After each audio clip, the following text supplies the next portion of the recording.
ബോച്ചെ ടീയുടെ രുചി ഇനി ഏനാത്ത് വഴിയോര വിശ്രമ കേന്ദ്രത്തിൽ. നമ്മുടെ സംസ്ഥാനത്ത് അങ്ങോളം ഇങ്ങോളം ബോച്ചെ ടീയുടെ ഫ്രാഞ്ചൈസി സ്റ്റാർട്ട് ചെയ്യുന്നുണ്ട്. തേയിലേക്കാളി ആകർഷകമായി ലോട്ടറി എന്ന രൂപത്തിൽ, ലോട്ടറി നമ്മൾ പറയുന്നില്ലെങ്കിൽ നൽകുന്ന ഒരു സമ്മാനം 10 ലക്ഷം രൂപ പെർ ഡേ, അത് വലിയൊരു ആകർഷകമായി കേരളത്തിൽ മാറിയിട്ടുണ്ട്. അതുമായി ബന്ധപ്പെട്ട് ചില നിയമപരമായിട്ടുള്ള പ്രശ്നങ്ങളും ഒക്കെ കോടതി എല്ലാ പ്രശ്നങ്ങൾക്കും അപ്പുറത്തേക്ക് ആ പ്രശ്നങ്ങളെല്ലാം മറികടന്നുകൊണ്ട് നല്ല രീതിയിൽ പോവുകയാണ്. അതിൻ്റെ ഒരു ഫ്രാഞ്ചൈസി കുളക്കടയിൽ ആരംഭിച്ചു, അതിപ്പോൾ ഉദ്ഘാടനം ചെയ്യപ്പെട്ടു.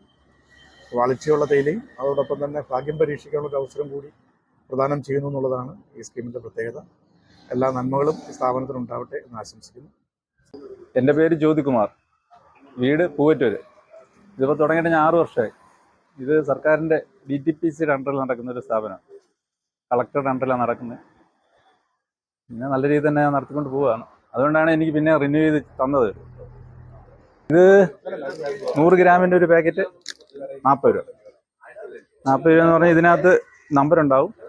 ഇത് നമ്മൾ സ്കാൻ ചെയ്ത് പിന്നെ ഇവരുടെ സൈറ്റിലോട്ട് വിട്ട് കഴിഞ്ഞാൽ പിന്നെ ഒരു OTP നമ്പർ വരും. അതിനകത്ത് ടിക്കറ്റ് നമ്പറും കാണും.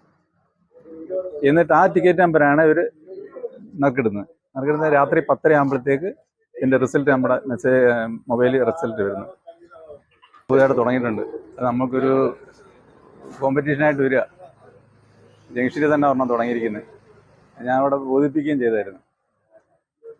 പിന്നെ ആ കുരുത്തിയിൽ നമ്മൾ തുറന്ന് തുടങ്ങിയിട്ടുണ്ട്. ഇവർ പറഞ്ഞ 5 കിലോമീറ്റർ ചുറ്റളവ് കൊടുക്കത്തില്ലെന്നാണ് പറഞ്ഞേക്കുന്നത്. പക്ഷേ തുടങ്ങിയിട്ടുണ്ട്. ഇതിപ്പോൾ 1 കിലോമീറ്റർ പോലും ഇല്ല ഈ ജംഗ്ഷനിൽ കൊടുത്തിട്ടുണ്ട്. ഇതിലെ കൂടെ പിന്നെ MC റോഡ് ആയതുകൊണ്ട് ബിസിനസ് മാക്സിമം പിടിച്ചെടുക്കാനുള്ള ട്രൈ ചെയ്യാൻ നോക്കുന്നുണ്ട്. ഇത് പിന്നെ നമുക്ക് കുറേ നല്ല കസ്റ്റമേഴ്സ് ഉണ്ട്, അവരൊക്കെ മേടിക്കാം എന്ന് പറഞ്ഞിട്ടുണ്ട്.